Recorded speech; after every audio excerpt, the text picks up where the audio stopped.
Efesios.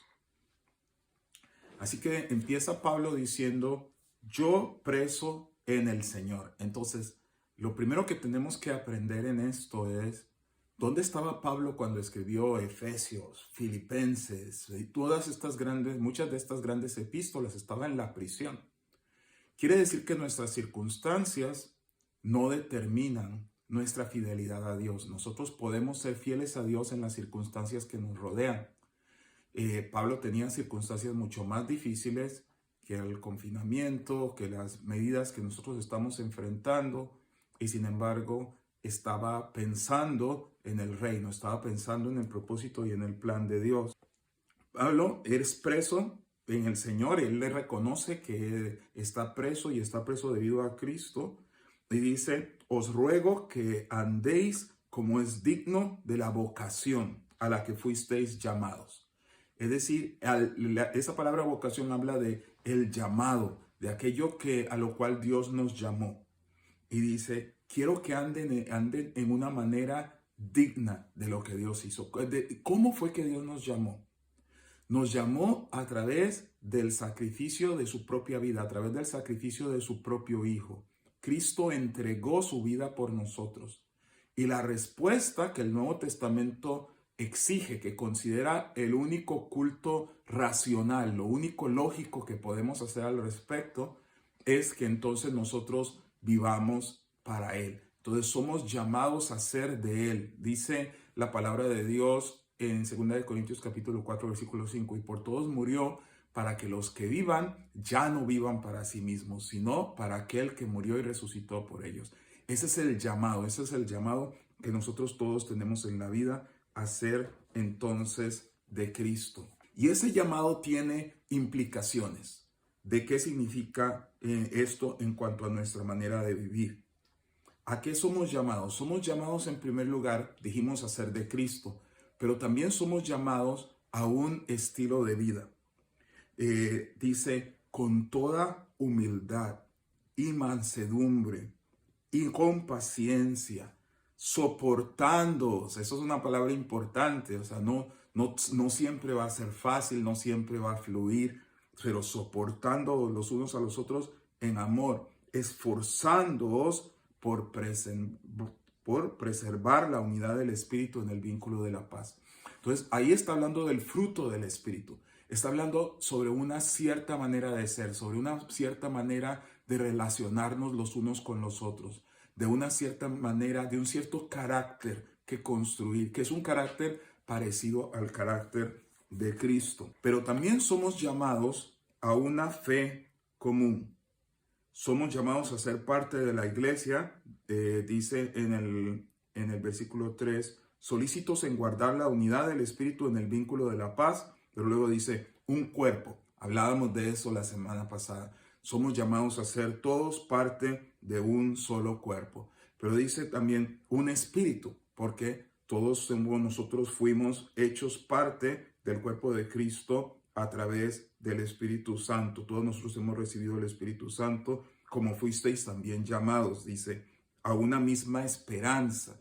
La misma esperanza que tenemos todos, la esperanza de volverle a ver, la esperanza de que Él va a regresar, la esperanza de que Él va a enderezar las cosas que andan mal en este mundo, la esperanza de que Él nos va a redimir completamente en nuestros cuerpos también y que vamos a estar para siempre con Él.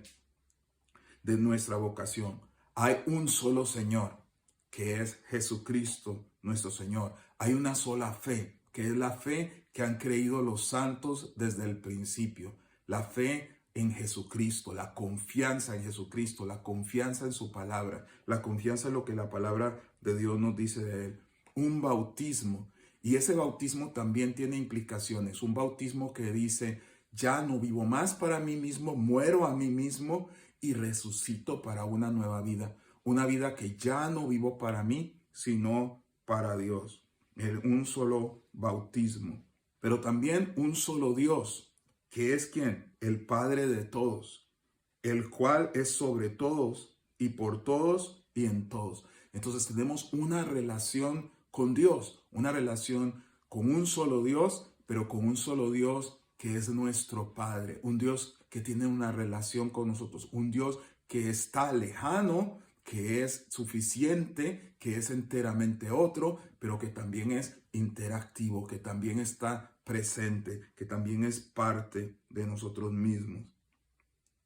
Dice, pero a cada uno le fue dada la gracia por medio del don de Cristo, porque ahí está la otra cosa a que hemos sido llamados. Hemos sido llamados a una misión.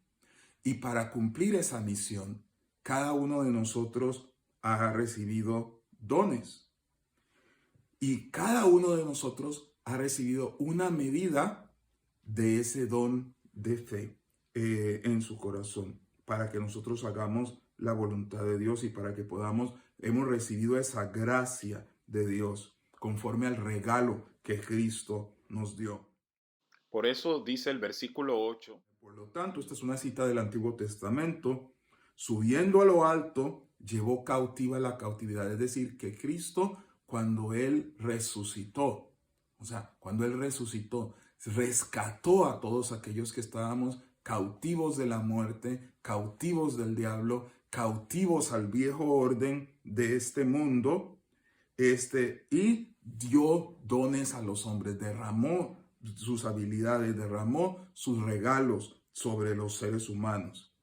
Y dice, y esto de que subió, ¿qué es? Sino que también había descendido primero a las partes más bajas de la tierra. Es decir, que Jesucristo realmente murió. Y después de eso, resucitó, pero no solo resucitó, y esto es algo de que muchas veces no hablamos, sino que ascendió.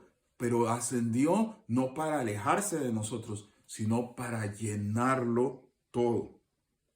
Y Él mismo, o sea, Jesucristo mismo, constituyó a unos apóstoles, a otros profetas, a otros evangelistas, a otros pastores y maestros. Y normalmente nos quedamos aquí y pensamos, bueno, pero es que, ¿qué son? Yo no soy un apóstol, yo no soy un emisario de Cristo, un embajador de Jesucristo para llevar el evangelio donde no está. O no soy un profeta, no soy un evangelista, no soy una persona que fácilmente y con poder comunica las buenas nuevas. O sea, no soy un pastor tal vez, no soy la persona que toma cuidado del rebaño, que lo cuida, que lo lleva, que lo protege y lo lleva a buen pasto. No soy un maestro, tal vez yo no tengo el don de enseñar con facilidad y tal vez me cuesta hablar. Y decimos, esos son los ministerios, pero nótese lo que está diciendo la palabra y lo que no está diciendo. No está diciendo que Dios dio a unos apóstoles, a otros profetas, a otros evangelistas, a otros pastores y maestros, para que el resto del cuerpo de Cristo se siente y mire qué magníficos son y qué bien llevan a cabo sus dones. No, eso no es lo que dice. Cuidado, vamos a ver lo que dice el texto realmente. ¿Y qué es lo que dice el texto? Él mismo constituyó a unos apóstoles, a unos profetas, a otros evangelistas y a otros pastores y maestros a fin de, con el propósito de, con el destino de, con la misión de, que dice, perfeccionar, completar, equipar a los santos. ¿Quiénes son los santos? Aquellos que son elegidos por Dios, son escogidos por Dios, son aquellos que han sido llamados por Dios para pertenecerle a Dios. O sea, los santos sois vosotros, sois los cristianos, somos nosotros, somos todos los miembros del cuerpo de Cristo, a fin de perfeccionar, de completar, de capacitar, de llenar a los santos para la obra del ministerio. Es decir, ¿quiénes llevan a cabo la obra del ministerio? Los santos tienen que llevar a cabo la obra del ministerio. Es decir, ¿y qué significa la obra del ministerio, hermano? El ministerio simplemente significa servir, ¿ok? Y entonces, estos dones son dones que Dios le da a la iglesia. Los emisarios, los enviados de Dios, los profetas, los pastores, los evangelistas, los maestros, son dones que Dios le da a la iglesia para equipar a los miembros de la iglesia para que ellos lleven a cabo el ministerio. No existen para hacer el ministerio y que todos los demás nos sentemos a verlos que bien hacen el ministerio. Existen para equipar a la iglesia, para que la iglesia haga la obra del ministerio. Vean lo que dice aquí. ¿Por qué? Porque la obra del ministerio, esa palabra que nosotros le ponemos ministerio, o sea, simplemente significa servicio, para ministrar, para servir para edificar a los santos, para capacitarlos, para completarlos, para equiparlos, para que lleven a cabo su servicio. Los dones, para que ejerciten los dones que Dios les ha dado para servir a los demás. ¿Para qué? Para construir, para edificar el cuerpo de Cristo. La vez pasada hablábamos de esto.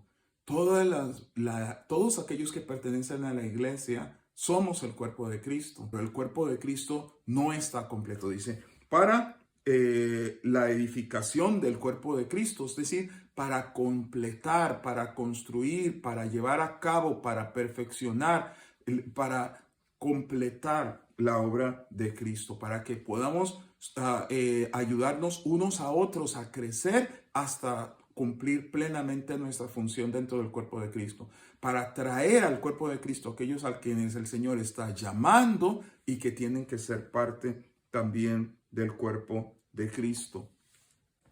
Y también somos llamados hacia una meta, con un propósito, dice, porque aquí viene la meta, hasta que todos lleguemos a la unidad de la fe y del conocimiento del Hijo de Dios, a un varón perfecto a la medida de la estatura de la plenitud de Cristo. Es decir, para que todos nosotros crezcamos en conocer a Cristo. La meta no es parecernos a alguien más. La meta no es ser como un cierto evangelista, no es ser como cierta corporación, no es ser. La meta es ser como Cristo. La meta es ser como el cuerpo de Cristo.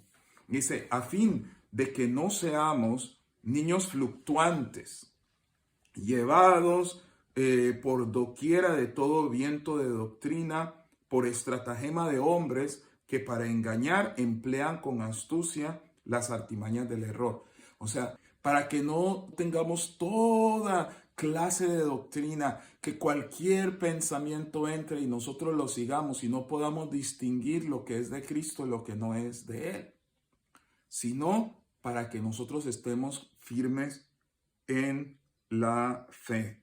¿Por qué? Porque incluso cuando decimos que ser como Cristo, muchas personas pueden decir, pero Cristo es así, Cristo es asá. Pero no estamos hablando de otros Cristos, estamos hablando del Cristo de las Escrituras. Dice, sino que siguiendo la verdad en amor, es decir, siguiendo la verdad de las Escrituras, siguiendo la verdad de Cristo y siguiendo la práctica de la verdad, es decir, siguiendo la verdad en amor, crezcamos en todo en aquel que es la cabeza, esto es Cristo. O sea, de nuevo la meta es Cristo, de quien todo el cuerpo, bien concertado y unido entre sí por las coyunturas que se ayudan mutuamente, según la actividad propia de cada miembro. Vean cómo enfatiza, todos los miembros del cuerpo tienen que funcionar,